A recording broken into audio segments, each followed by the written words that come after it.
Okay, so I'm not going to keep you in suspense. In regards to the question that was raised, I raised this question.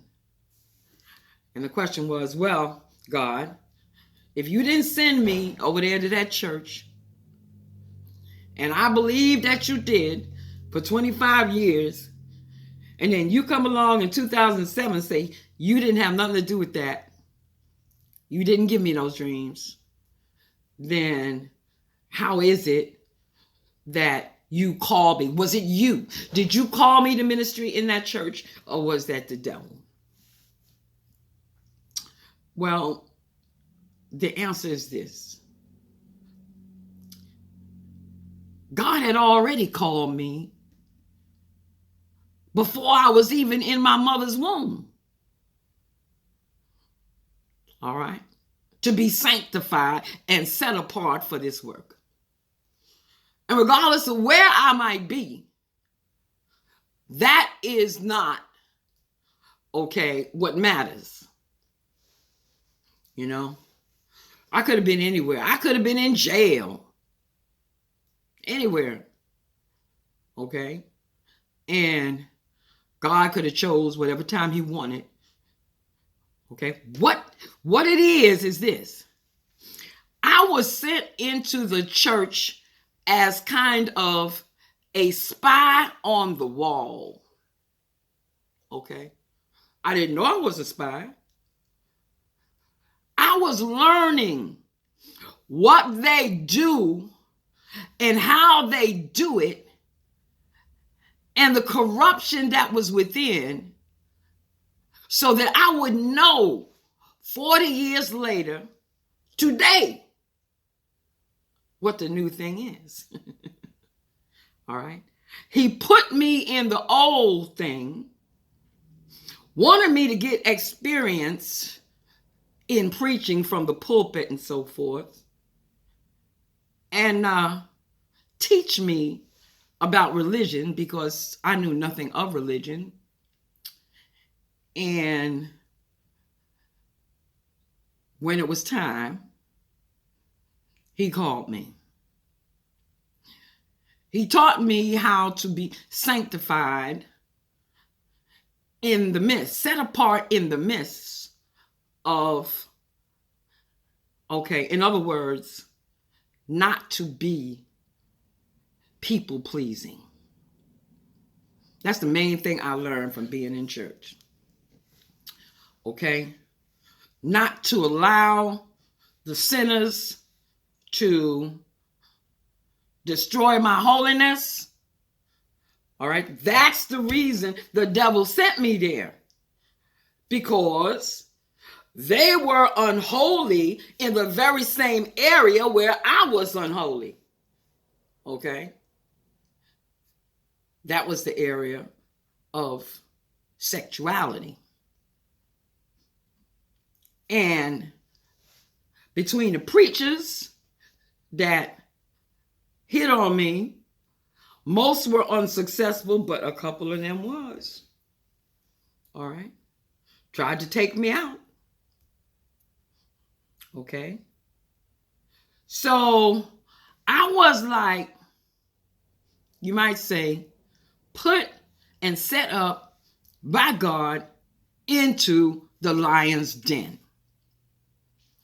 And he knew me well enough to know that I do not get acculturated, not even in society. I do my own thing. Okay? And he knew that about me. But what he also knew about me, this is what made the test real, is that I was an atheist. And if things didn't go my way, it was my usual pattern to get angry and turn against it and deny it. In other words, the purpose of me going there was to deny God. That's why Satan sent me there. Because of all of the disappointment and the hypocrisy I experienced while there. Not just from the ministry, but from the pews too. Not just from the ministers. but the pews also. I endured and I stood. I fell, but I got back up. Okay? But getting back to dreams. Okay, I get established. I start learning a little bit about religion. Okay, I get anointed to preach. And I start looking at the charismatics. Because the folk that I was with, dead and boring. And see, what it was about the charismatics is that they were so much like a cult in New Age that I was attracted to it. So I began checking out the preachers. Joyce Meyer, Juanita Bynum, I was saying to myself, well, Lord, do me like you do them. And the enemy knew my desire to be a mega woman preacher. He knew that. And so he would set me up in dreams to suggest that he was God, and also to predict that I was going to be another Joyce Meyer, another Juanita Bynum. Well, he played that out good. I even met Joyce Myers because she used to come to my town, and when she wasn't big, and I would sit around and talk with her. And one day she said to me, you may very well have a very unique ministry that nobody's ever heard of. And she said, God may have just chosen you for this special thing that nobody's ever heard of. Something new. And I was thinking, it was one thing. And then years later, decades later, I find out I was called to speak out against what mega preachers like herself teach. So in a sense, she was right. So God will speak through anybody to you. He will speak through the enemy to you. You just have to be able to recognize and know if it's him or it's not. But I'm not talking about how God speaks right now. I'm talking about how he delivers his message through dreams. So in my case, knowing what my desires were, which were not God's desires. God never called me into ministry to be a charismatic mega preacher. But the devil would come with the dreams. The Joyce Meyer, I call them the Joyce Meyer, Juanita Bynum type dreams. I'd be walking around with a Bible in my hand in front of thousands, and I'd be preaching. And I was like, oh, that's God. Oh, that's God showing me this. And then here was the kicker. When it doesn't happen and you get disappointed, are you going to turn on God? And the answer to that question was no. No. Okay? But when I started out as a babe, when I didn't get what I wanted, I yelled and screamed at God, I will never serve you. And then I got scared. And I ran to a Christian that I trusted, a mature Christian, and told him about it. He laughed. He said, Pam, God ain't paying you no mind. You just had a tantrum. You're a babe. You're a baby. You just had a tantrum. And I was like, phew. Because I swung my fist up to the ceiling and told him basically, I ain't going to have nothing to do with you ever again. I'm done. You didn't give me what I want, and I'm done. I was back into the old Pam flesh. And then I got the fear of the Lord and got scared at what I had just done. But see, the devil wanted me to do that for real as a mature Christian, to turn on God. Because listen here, y'all. I have had to wait at least 3 decades for my ministry. while I'm working and serving and doing something that's not about God.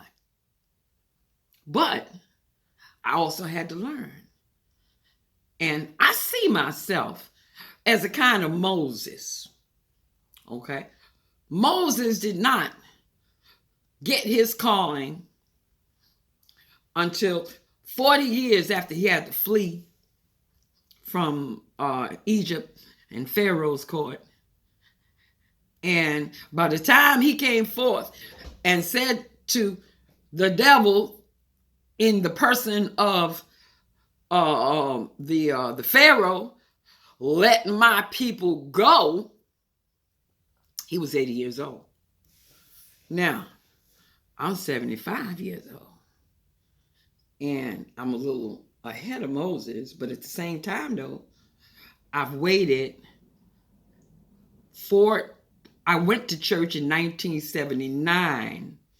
It is now 2019. That is 40 years. I'm in my ministry now, but not nearly where God is taking me.